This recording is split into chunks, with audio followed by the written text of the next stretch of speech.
फाटिला RWS रो पानी pipe राति अधरे बुड़ीगला लोकंको घर द्वार खसी पड़ा लोकंको घर कांथ एभली एक घटना देखा मिली जोड़ा पौरपालिका अंतर्गत 10 नंबर वार्ड हनुमान हाटिंग रे आरडब्ल्यूएस द्वारा व्यवहार होता निम्नमानर पाइप फाटी प्रबल बेगर लोकंको घरे पानी पशिछि विभिन्न आसबाबपत्र नष्ट होगा सह भांगिला कांथ क्षतिपूरण दाबी करिसेंति स्थानीय बासिंदा जोड़ा पौरांचल 10 नंबर वार्ड हनुमान हटिंग रे अभावनीय परिस्थिति हठात राति अधरे पानी लाइन फाटी बन्या परिस्थिति सृष्टि होगा सह प्रबल बेगर पानी निर्गत हो लोकों घर को माड़ी जाइथिला।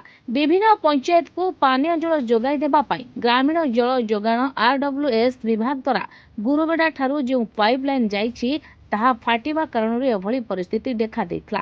तेबे गत राति प्राय गोटाए समय हनुमान हटिंग दे जाइथिबा एई पाइप फाटी जाइथिला।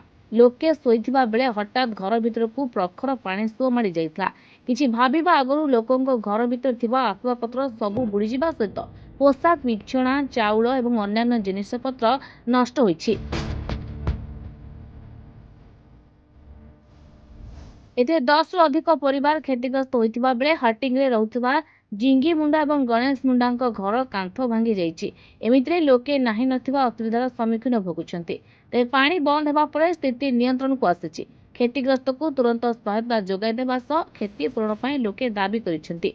तेबे घटना पर एपर्यंत विभागीय अधिकारी किंबा प्रशासनर कौनसी अधिकारी घटनास्थल रे पहुंची नथिबा बेले उक्त वार्डर पूर्वतन काउंसिलर सुरेश बारिक एवं एवेकार काउंसिलर पूजा सिंह आलेडा घटनास्थल रे पहुंची स्थानीय लोकंको असुविधा परीखिबा सहित शीघ्र यार समाधान करी लोकंको क्षतिपूर्ण देबाकू दाबी करिसेंति।